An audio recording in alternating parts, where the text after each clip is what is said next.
Well, welcome back to the video blogs at Hope Chapel. I wanted to offer you an experiment or activity or whatever. It's based on Matthew chapter 18, the story of the unmerciful servant.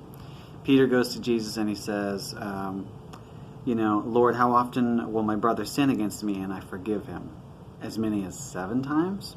Jesus said to him, not 7 times, but 70 times 7. Did he mean that literally? No. Because he sort of expounds on what he means by telling a story about a king who wanted to settle accounts with his servants. So the rest of Matthew 18 is this story about what happens in this parable. A king settles accounts with his servants, and one of the servants is brought in, and he owes the king 10,000 talents. It's a lot of money. We'll just say like $1 billion. And the servant says, have mercy on me, and I'll pay you everything, because the guy was about to sell him, sell his wife, and take his house, and sell everything the guy owns to pay down this debt. And then the king takes pity on him, and then he says, you know what, I release you. So he releases the guy, and he forgives him the debt. And then that servant, he goes out and he finds one of his fellow servants, and he starts choking him. Jesus says he starts choking him, and he says, pay me back everything you owe. Well, what did he owe? What did the second servant owe the first servant? A day's wages, roughly. And then, so the second servant falls down and says roughly the same thing the first servant said to the king. Have mercy on me, I'll pay you. And then, but the first servant says no. He throws him to the jailers. Okay. So the servants around them who got wind of this story, they tell it to the king. And the king brings in this servant. Hey, shouldn't you have had mercy, just like I had mercy on you? And so the king's like, you know what I'm going to do? I'm going to throw you to the jailers, and you're going to have to pay down what you owe me from jail. And then Jesus finishes the story with this. So also my heavenly Father will do to every one of you if you do not forgive your brother from your heart. Okay, so here's the activity. It's, you might think this is silly, but I don't. Okay, so here's how it works. You take a piece of paper, blank on both sides. And then on the front side, you could write down all the ways that people have sinned against me. See? Here we go. This is beautiful handwriting here. What people have sinned against me. And on the back side, you can write ways that I have sinned. I have sinned. So on the front side, you could write down all the ways that people have hurt your feelings really badly, the ways people have betrayed you, crossed the line, definitely sinned against you, and where it was wrong. It wasn't just borderline, it was wrong. So you could write down, Susie Lou stole my lunch money, that kind of a thing. So-and-so lied about me. Those are the ways that people have sinned against me.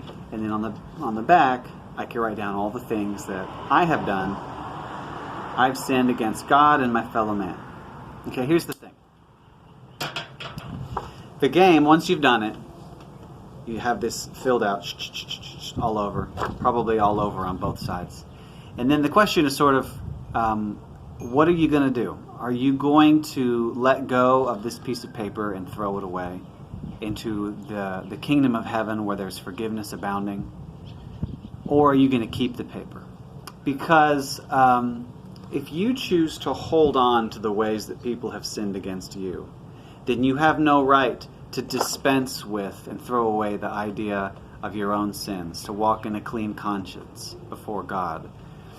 You can walk with a clean conscience before God and throw the whole paper away, throw away the things that, you've sinned against your fellow man, you've sinned against God. But if you do that, you can't hold on to the grudges where people have sinned against you. The idea behind this parable is, look, if God's going to forgive all of your stuff, here's what you need to do. You need to let go of these and forgive. You cannot do one and not the other, which is why I have you do it on one piece of paper. They stick together. They stay together. You can walk in forgiveness, right? And just let God take this paper, the things that you've sinned. He wants to wipe them clean. But you can't do that, give it to him, and also secretly hold on to the other side. You need to let all of it go. Easier said than done. But after you write them down, it might be a good experience for you to sit there and think about how this is the same thing, same piece of paper, both sides. I can either throw both away or keep them both. You don't want to keep them both. You want to let them go. Think about it, pray about it, and then ask God to help you walk in forgiveness for other people who have harmed you. And I'm not going to try to act like they haven't hurt you or done anything wrong to you. Those people out there who sinned against you, I'm sure it was quite bad. But, the ways that God has forgiven us are deeper than we can maybe ever imagine. And he's asking us to follow suit. Anyway, thank you.